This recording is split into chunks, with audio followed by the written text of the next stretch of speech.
വലിയൊരു സൗഭാഗ്യമായിരുന്നു ആ ഒരു സൗഹൃദം. തീർച്ചയായിട്ടും അദ്ദേഹത്തിന്റെ സ്മരണയ്ക്ക് മുമ്പിൽ ഒരുപക്ഷെ കൊണ്ടുവരേണ്ട ഒരാളുണ്ട്, വരട്ടെ. എനിക്ക് പൊടിമോളിൽ ഏറ്റവും ആകർഷിച്ച ഒരു ഫിനോമിനൻ തന്നെ പറയാം. പൊടിമോൾ ഭയങ്കര സ്മാർട്ടാണ്, വെരി ബോൾഡ്. പക്ഷേ സ്മാർട്ടും ബോൾഡ്നെസ്സിന് സാധാരണ നമ്മൾ അഹങ്കാരം എന്നുള്ള ലേബിൾ വരും. പക്ഷേ ഇത് പൊടിയെ സംബന്ധിച്ചിടത്തോളം അത് ഭയങ്കര ഒരു ലാളിത്യമാണ്. പൊടിമോൾ എല്ലാവർക്കും അറിയാം. ഗണേശൻ്റെ എത്രയോ സിനിമകളിൽ പൊടിമോൾ നായികയായിട്ട് വന്നിട്ടുണ്ട്. എന്നാലും പൊടിമോളോട് എനിക്ക് ചോദിക്കാനൊരു ചോദ്യം, പൊടിമോൾ ഒരു പക്ഷേ സിനിമയിൽ വന്നില്ലായിരുന്നെങ്കിൽ എന്താവുമായിരുന്നു?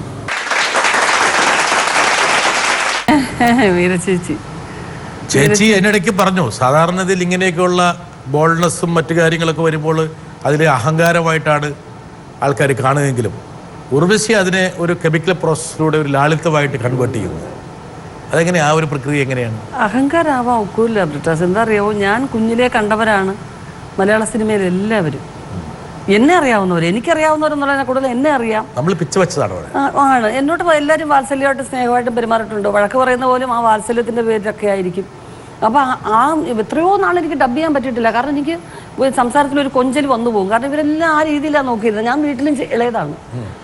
അപ്പോൾ പൊടിമോളേന്ന് വിളിച്ച് പെരുമാറുന്ന ആൾക്കാരുടെ മുമ്പിൽ നമ്മൾ സിനിമാതാരമായിട്ട് പെരുമാറാൻ പറ്റില്ല. അപ്പോൾ അതങ്ങ് ശീലിച്ചു പോയി. എല്ലാ അമ്മയുടെ പരിചയക്കാരും അച്ഛൻ്റെ പരിചയക്കാരും അങ്ങനെയൊക്കെയല്ലേ. ഇപ്പോൾ വന്നിട്ടുള്ള കുറച്ച് പേരെ മാത്രമേ ഉള്ളൂ ഞാൻ പുതിയതായിട്ട് പരിചയപ്പെടുന്നത്. ബാക്കി എല്ലാവരും നേരത്തെ അറിയാവുന്നവരാണ്. വ്യവസായം നമ്മുടെ കുടുംബമായിരുന്നു, സിനിമ വ്യവസായം. തീർച്ചയായിട്ടും. ഇപ്പം ചേച്ചി ചോദിച്ചൊരു ചോദ്യമുണ്ട്, ഒരുപക്ഷെ സിനിമയിലേക്ക് വന്നില്ലായിരുന്നെങ്കിൽ ഈ പൊടിമോള് എന്താകുമായിരുന്നു? എന്താ തീരെ കൊച്ചിലെന്ന് പറയുന്നത് അമ്മയാണല്ലോ റോൾ മോഡൽ. അമ്മ നല്ല സുന്ദരിയായിരുന്നു എൻ്റെ അമ്മ. അപ്പോൾ അമ്മയെ പോലെ ആവണം എന്നുള്ളതാണ് തീരെ കുഞ്ഞിലേ മുതൽ. പിന്നെ സ്കൂളിൽ പോയി തുടങ്ങിയപ്പോൾ സ്കൂളിൽ വിടുന്നത് വരെയും ഇപ്പോഴും എനിക്ക് ടീച്ചർ എന്ന് പറയുന്നത് വലിയ ഇഷ്ടമാണ്. എന്നുവെച്ചാൽ ടീച്ചറിൻ്റെ മുമ്പിൽ അച്ഛനും അമ്മയൊക്കെ വളരെ വിനയമായിട്ടൊക്കെ നിൽക്കുന്നു. അപ്പോൾ ഈ ലോകത്ത് ഏറ്റവും വലിയ ഒരു ജോലി എന്ന് പറഞ്ഞ ടീച്ചറാണ്. അപ്പം എന്നോട് വഴക്കുണ്ടാക്കുന്ന കുട്ടികളൊക്കെ ടീച്ചറിൻ്റെ മുമ്പിൽ കൈ കിട്ടി ടീച്ചർ എന്നൊക്കെ പറയുന്നു. പിള്ളേരുടെ ഭാഗ്യം. ഓക്കെ, അടുത്ത് ഇതിന് പകരത്തിന് വരെ ഞാൻ ടീച്ചറാവും. ആവോ? നല്ല കാര്യം. ഇപ്പോഴും ഇങ്ങനെയുള്ള ആൾക്കാരൊക്കെ എല്ലാം ഫാക്കൽറ്റി ആയിട്ട് പലയിടത്തും പോയി പഠിപ്പിക്കാനുള്ള അവസരമുണ്ട്. ഞാൻ ഉറവിച്ചിക്കുന്നുണ്ട് സ്കൂളിൽ അറ്റാച്ച് ചെയ്ത് തരട്ടെ ഒരു വിസിറ്റിംഗ് ടീച്ചറായിട്ട്.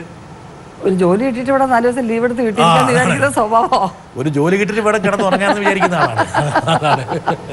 അല്ല സത്യത്തില് ടീച്ചർ. പിന്നെ വേറെ ഏതെങ്കിലും ഉദ്യോഗം ഉർവശിയെ? എന്റെ ഫ്രണ്ട്സ് ഒക്കെ പിന്നെ പലരും വക്കീലാവാനായിട്ടുള്ള ശ്രമം നടത്തിയപ്പോൾ അതാണ് ഏറ്റവും നല്ല പണി. വേണ്ട, കേസ് ഒരുപാട് തോറ്റു കൊടുക്കാനുള്ള സാധ്യത കാണുന്നുണ്ട്. മാത്രമല്ല ഒരിക്കലും പറ്റില്ല എന്നുള്ള മനസ്സിലായി. കാരണം നമുക്ക് കുറച്ചൊരു എന്താ പറയുന്നത്, നല്ലതിനും ചീത്തയ്ക്കും വേണ്ടി വരെ വക്കീൽ തന്നെയല്ലേ ബാധിക്കുന്നത്. അപ്പൊ ആ ഒരു ജോലി എനിക്ക് പറ്റില്ല. തീർച്ചയായിട്ടും. പക്ഷെ എനിക്ക് ടീച്ചർ എന്ന് പറയുന്നതിനോട് വലിയ ബഹുമാനം എനിക്ക്. ഏത് വലിയ ഉദ്യോഗം നോക്കുന്നതിനും 1ാം ക്ലാസ്സിൽ പഠിച്ചു വേണമല്ലോ വരാൻ. അപ്പോൾ ഒരു ടീച്ചറിൻ്റെ ഒരു ഗുരുവിൻ്റെ തീർച്ചയായിട്ടും ഒരു എന്താ പറയുന്നത്, അവരുടെ ഒരു കഴിവും കാര്യങ്ങളും ഒക്കെ അഡോപ്റ്റ് ചെയ്തിട്ടായിരിക്കുമല്ലോ ഒരാൾ വളർന്നു വരുന്നത്. പ്രത്യേകിച്ച് പ്രൈമറി സ്കൂൾ, അതാണൊരു തട്ടകം.